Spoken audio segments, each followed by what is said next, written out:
قال يا بني لا تقصص رؤياك على إخوتك فيكيدوا لك كيدا إن الشيطان للإنسان عدو مبين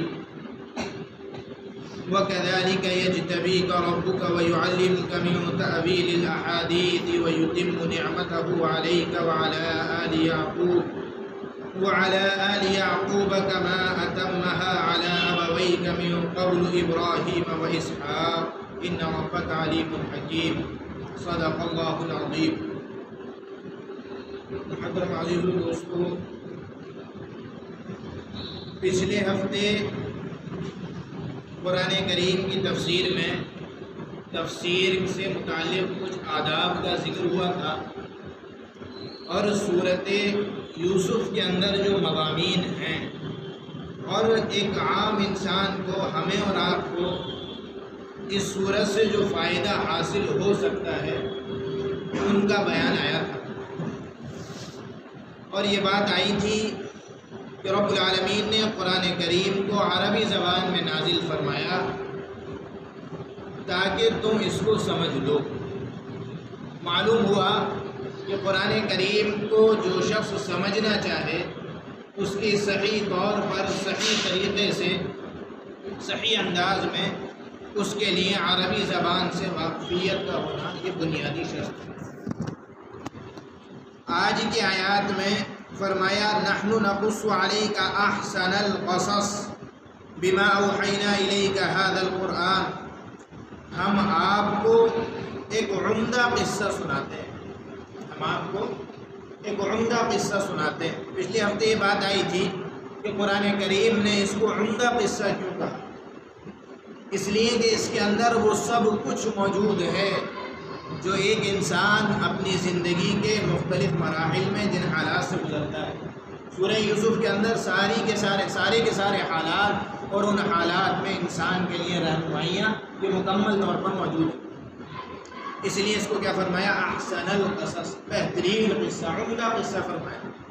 بما اوحینا الیک ھذا القرآن، اس قرآن کریم کے ذریعے جو ہم نے نازل فرمایا ہم آپ کو ایک عمدہ قصہ سناتے ہیں۔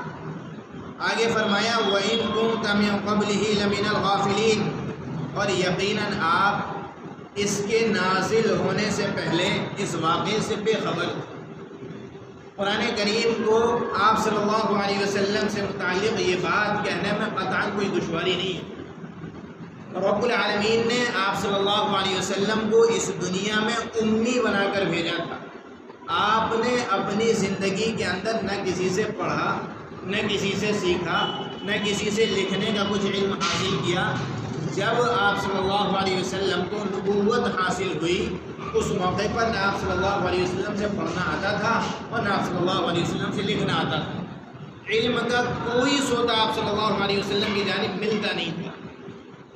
وجہ اس کی یہ تھی کہ جب نبوت آئے اور جب رب العالمین آپ صلی اللہ علیہ وسلم کو قرآن کریم کے ذریعے چند واقعات یا کچھ علوم کی خبر دے تو کوئی انسان یہ کہنے والا نہ ہو کہ نہیں انہوں نے تو پڑھنا سیکھ لیا تھا، یہ تو جانتے تھے، یہ لکھنا جانتے تھے، پڑھے لکھے تھے، لہٰذا یہ ساری کی ساری کتابیں یہ جو باتیں جو کہتے ہیں یہ انہوں نے نعوذ باللہ خود اپنی جانب سے جو ہے کہہ دی ہے، اس لیے کہ پڑھے لکھے ہیں۔ اس لیے آپ صلی اللہ علیہ وسلم کو رب العالمین نے امی رکھا۔ آپ صلی اللہ علیہ وسلم نے نہ کبھی نبوت سے پہلے کسی سے علم حاصل کیا، نہ لکھنا سیکھا، اور آپ صلی اللہ علیہ وسلم کا امی ہونا، آپ صلی اللہ علیہ وسلم کا پڑھا لکھا نہ ہونا یہ آپ صلی اللہ علیہ وسلم کی نبوت کو کنفرم کرتا ہے۔ آپ صلی اللہ علیہ وسلم کے نبی ہونے پر سب سے بڑی دلیل ہے۔ چنانچہ فرمایا وَإِن كُنتَ مِن قَبْلِهِ لَمِنَ الْغَافِلِينَ، اگر ہم آپ کو یہ واقعہ نہ بتاتے تو آپ اس سے پہلے اس کو جانتے نہیں تھے۔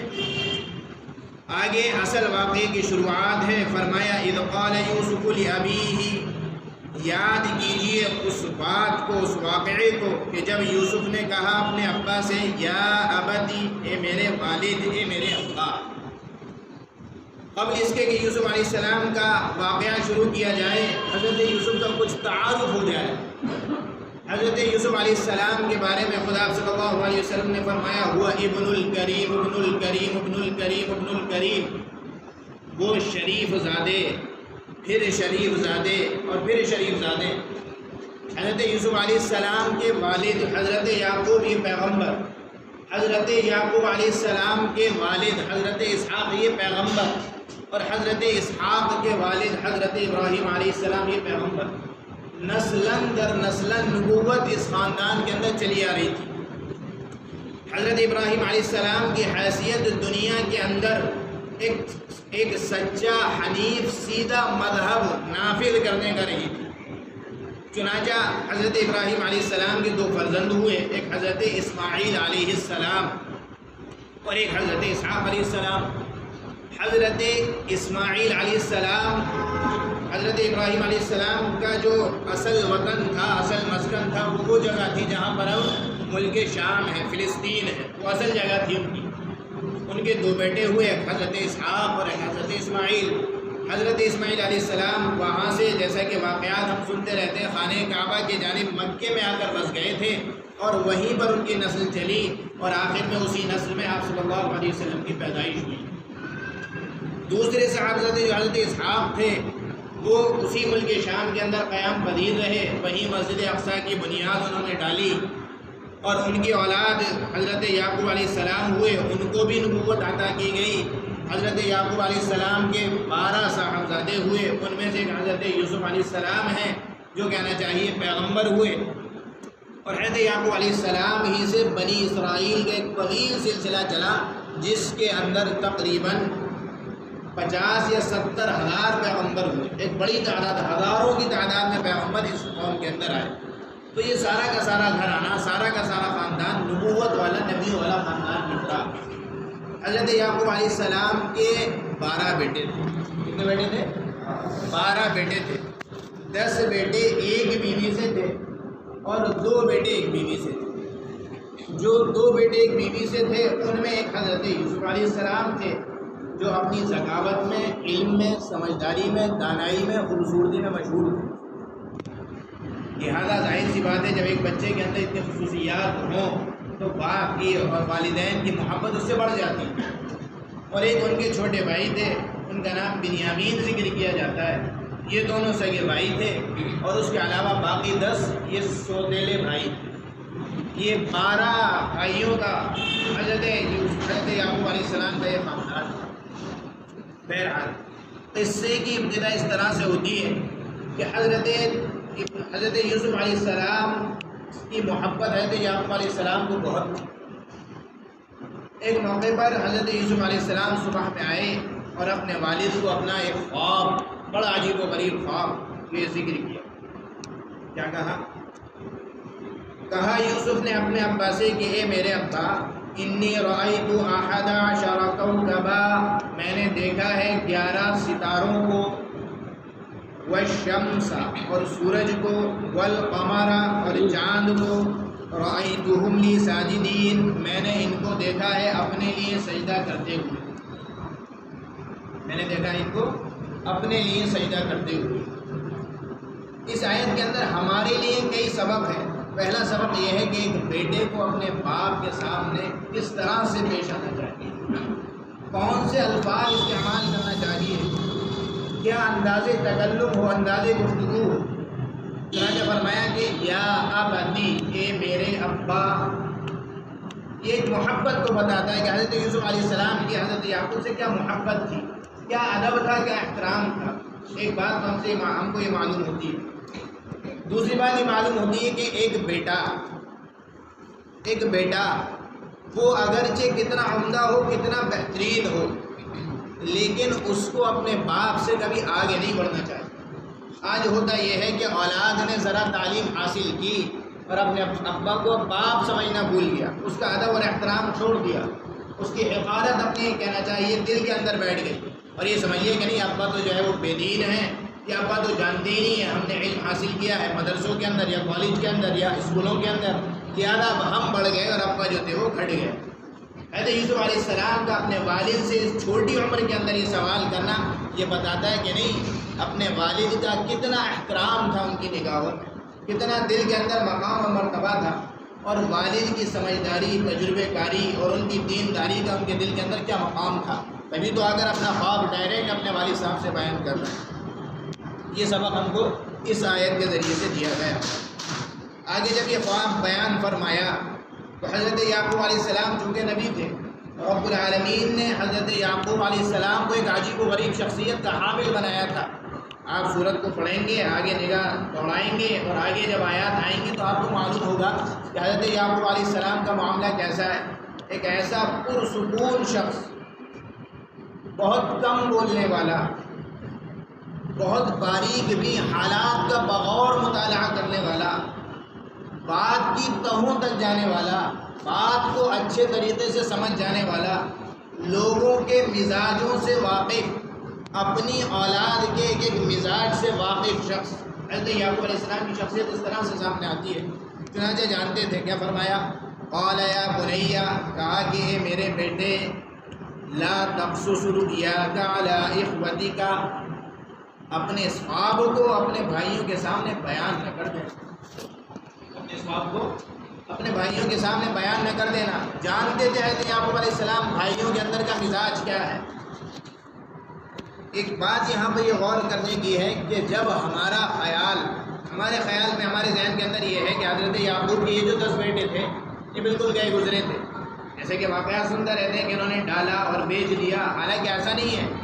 یہ خاندان نبوت کا گھرانہ تھا۔ یہ حضرت یعقوب علیہ السلام کے یہ بیٹے صاحب علم تھے، خواب کی تعبیر سے واقف تھے یہ لوگ، تبھی تو فرمایا تھا کہ نہیں اپنا خواب ان بھائیوں کو مت بتانا۔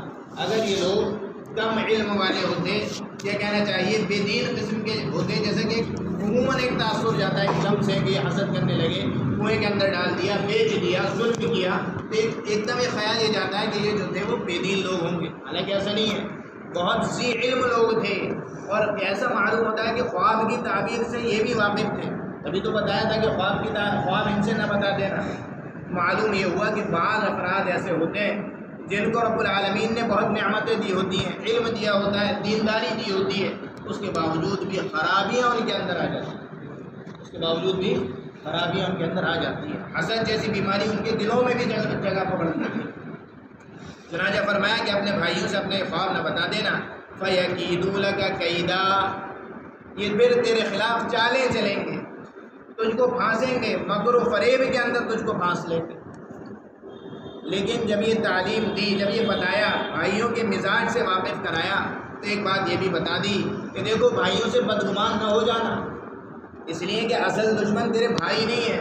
ان الشیطان للانسان عدو مبین، کہ یاد رکھ یقیناً شیطان انسان کا کھلا ہوا دشمن، یہ بھائیوں کی کوئی مکاری نہیں ہے، بھائیوں کا کوئی فریب نہیں ہے۔ ایک بات یہاں پر آئیے دوستو یہ سمجھنے کی ہے کہ جب ہمارا کسی سے کوئی جھگڑا ہوتا ہے، جب کوئی کسی کے بارے میں ہم کو یہ معلوم ہوتا ہے کہ اس بندے نے ہماری برائی کی ہے، ہماری غیبت کی ہے، ہمارا برا چاہا ہے، تو ہم ڈائریکٹ اپنا سب سے بڑا دشمن جو ہے شخص کو سمجھتے ہیں اور شیطان کو بیچ میں سے نکال دیتے ہیں۔ ذرا سوچو کہ اگر کوئی انسان اپنے ذہن میں اس موقع پر یہ خیال لے آئے کہ انسان کا سب سے بڑا کھلا ہوا دشمن وہ شیطان ہے، اور اس موقع پر یہ دو بھائیوں کے اندر یا دو دوستوں کے اندر یا دو رشتہ داروں کے اندر یہ جو ایک برائی پیدا ہوئی، یہ جو جھگڑا پیدا ہوا، یہ جو خرابی پیدا ہوئی، یہ جو دوریاں ان کے اندر ہو گئی ہیں، اس کے اندر اصل مجرم یہ بندہ نہیں ہے سامنے والا، اس کے اندر اصل مجرم یہ شیطان ہے، اس نے جھگڑا کرایا ہے۔ کئی دوستوں کیا ہوگا، شیطان اصل مجرم قرار پائے گا اور وہ سامنے والا شخص ایک مجبور نظر آئے گا، جس کو شیطان نے اپنے چنگل میں پھنسا لیا ہو اور اس کو مجبور کر دیا ہو یہ غیبت کرنے پر، یہ جھگڑا کرنے پر، تو انسان کو وہ بندہ ایک مجبور نظر آئے گا، اصل دشمن شیطان نظر آئے گا، لہذا وہ جھگڑا خود بخود سلجھتا ہوا جو ہے نظر آ جائے گا۔ لیکن ہوتا یہ کہ ہم شیطان کو بیچ میں سے نکال دیتے ہیں، کبھی ذہن جاتا ہی نہیں کہ جھگڑا کرانے والا شیطان ہے، کبھی یہ ذہن جاتا ہی نہیں کہ اس کے اندر جو ہے اصل مکاری شیطان کی ہے، اس نے ان دونوں کے درمیان تفریق کر دی ہے۔ حضرت یعقوب علیہ السلام نے حضرت یوسف علیہ السلام کو یہ تعلیم دی کہ بیٹا اپنے بھائیوں سے بدگمان نہ ہو جانا، اس لیے کہ اگر وہ ایسا کریں گے تو اس کے اندر بھی شیطان کی چال ہوگی، اس لیے کہ ان الشیطان للانسان عدو مبین، کہ شیطان انسان کا کھلا ہوا دشمن۔ اس کے اندر ایک بات یہ معلوم ہوئی کہ انہوں نے کیا فرمایا، یا بنیا، اے میرے بیٹے۔ پہلی آیت میں بیان کیا تھا کہ بیٹا باپ سے کیسے بات کرے، اور اس آیت کے اندر یہ بیان کیا کہ ایک باپ بیٹے کے ساتھ کس طرح محبت اور شفقت بھرا انداز اختیار کرے، اے میرے بیٹے۔ جو قرآن کریم نے اولاد کے والدین کے اور اولاد کے درمیان تکلم کا انداز بتایا، گفتگو کا انداز بتایا، کیسے بات کی جائے، کیسے بولا جائے، کیسے ان دونوں کے درمیان محبت کا، شفقت کا، پیار کا، الفت کا اور ادب اور احترام کا جو ہے وہ تعلق ہونا چاہیے، اس طرح سے ایک دوسرے کو مخاطب کریں۔ حضرت یعقوب علیہ السلام نے جب اس بات کو سمجھ لیا، جان لیا کہ یہ بیٹا ایک بڑے مقام پر فائز ہونے والا ہے، تو آگے کیا فرمایا؟ وَكَذَلِكَ يَجْتَبِيكَ رَبُّكَ، اور اسی طرح جس طرح رب العالمین تم کو اس خواب کے ذریعے سے بتا دیا کہ ایک بڑے مقام پر فائز کرنے والا ہے، اسی طرح تمہارا رب تم کو چن لے گا، تمہارا رب تم کو چن لے گا نبوت کے لیے، انعامات کے لیے، احسانات کے لیے چنے گا تم کو۔ دوسری خوشخبری یہ سنائی، وَيُعَلِّمُكَ مِن تَأْوِيلِ الْأَحَادِيثِ، اور تم کو گفتگو کی تعبیر کا علم دے گا۔ گفتگو کی تعبیر یعنی بات کی تہوں کے اندر جانا۔ ایک انسان نے کوئی بات کہی، دوسرا بندہ اس کی تہ کے اندر چلا گیا، اس کا اصل مقصد سمجھ گیا، یہ علم رب العالمین چن کر دیتا ہے بعض لوگوں کو۔ اور اسی کا ایک حصہ کیا ہے؟ خواب کی تعبیر ہے، اسی کا ایک حصہ، اس کا ایک جز ہے ادنا سا، باقی کل نہیں ہے، کل نہیں ہے، ایک جز ہے، ایک حصہ ہے، ایک پارٹ ہے اس کا، پورا کا پورا مکمل نہیں ہے۔ خواب کی تعبیر، خواب کی تعبیر بھی دے گا اور اس کے علاوہ وہ صلاحیت دے گا کہ لوگوں کی باتوں کو سن کر تم ان کی تہوں تک پہنچ جاؤ۔ یہ عجیب علم اور حکمت ہے۔ تیسرا انعام یہ کرے گا، وَيُتِمُّ نِعْمَتَهُ عَلَيْكَ، اور تم پر اپنی نعمت کو مکمل کر دے گا، تم پر اپنی نعمت کو مکمل کر دے گا۔ یہ نعمت کیا ہے؟ یہ نعمت نبوت ہے کہ تم کو نبوت کی نعمت مکمل دے گا۔ کہ حضرت یعقوب علیہ السلام اپنے بیٹے کو خوشخبریاں سنا رہے ہیں۔ وعلی آل یعقوب، اور یہ نعمت یعقوب کی اولاد کے اندر جاری بساری کر دے گا۔ کما اتمہا، جیسا کہ رب العالمین نے اس نعمت کو مکمل کیا، علی ابویک، تمہارے دونوں باپوں پر، یعنی اسحاق اور ابراہیم علیہ السلام پر، من قبل ابراہیم و اسحاق ان ربک علیم حکیم، یقیناً تمہارا رب بہت زیادہ علم والا، کہ جانتا ہے کس کو دینا ہے، اور حکیم حکمت والا ہے کہ جانتا ہے کس کو دینا ہے، کتنا دینا ہے۔ یہ علیہ دوستو چند آیات تھیں جن کا ترجمہ اور تھوڑی سی وضاحت اور تفسیر آپ کے سامنے پیش کی گئی۔ اس کے اندر آئیے دوستو ہم حضرت یوسف علیہ السلام کو اصل کردار نہ بنا کر اپنے آپ کو بنائیں کہ اس آیت کے اندر ہمارے لیے کیا ہے۔ ہمارے لیے یہ ہے کہ اگر ہم اولاد ہیں تو والدین کے ساتھ بولنے کا طریقہ کیا ہو، ان کے ساتھ انداز گفتگو کیا ہو، کس طرح بولا جائے، کیا ادب اور احترام کیا جائے۔ اور اگر ہم والدین ہیں، باپ ہیں، تو ہمارے لیے ان آیات کے اندر سبق یہ ہے کہ اولاد کے سلسلے میں ہمارا رویہ کیا ہو، ان سے کیسے بات کی جائے، ان کے مزاجوں کو کیسے پرکھا جائے، اولاد کی صلاحیتوں سے واقف ہوا جائے۔ لوگوں کے اندر سے مزاج ختم ہو گیا کہ وہ اپنی اولادوں کو انہوں نے پہچاننا چھوڑ دیا، اس کا کیسا مزاج، اس کو کہاں لانا، کہاں چھوڑنا، کیسے اس کی تربیت کرنا۔ بالکل جیسے کہ کسی جانور نے اپنے بچوں کو لیا اور بالکل آزاد چھوڑ دیا۔ ہمارا اولاد کے سلسلے میں عموماً ہمارے معاشرے کا، سماج کا یہ رواج بن گیا تو اولاد کی جانب کوئی تربیت نہیں، نہ ان کے مزاج سے واقفیت ہے، نہ ان کے مزاجوں کو پہچاننا ہے، نہ اس کے مطابق جو ہے کوئی فیصلہ کرنا ہے۔ اور پھر جب کہنا چاہیے اولاد کوئی راز بتائے تو اس کی حفاظت کیسے کرنی ہے، اولاد کو اس کے سلسلے میں نصیحت کیسے کرنی ہے، یہ چند آیات ہم کو بتاتی ہیں۔ آگے کیا ہوا، حضرت یوسف علیہ السلام نے اس خواب کی، اس راز کی حفاظت کی تو کیسے کی، نہیں کی تو کیسے نہیں کی، اور کیا ہوا، بھائیوں کا کیا سلوک رہا، انشاءاللہ اس کا بیان اگلی آیات میں اگلے ہفتے کو۔ وما علينا إلا البلاغ، اللهم صل على سيدنا ومولانا محمد وعلى آله وصحبه وسلم. ربنا ظلمنا أنفسنا وإن لم تغفر لنا وترحمنا لنكونن من الخاسرين. يا الله يا رحمن يا رحيم يا حي يا قيوم برحمتك نستغيث.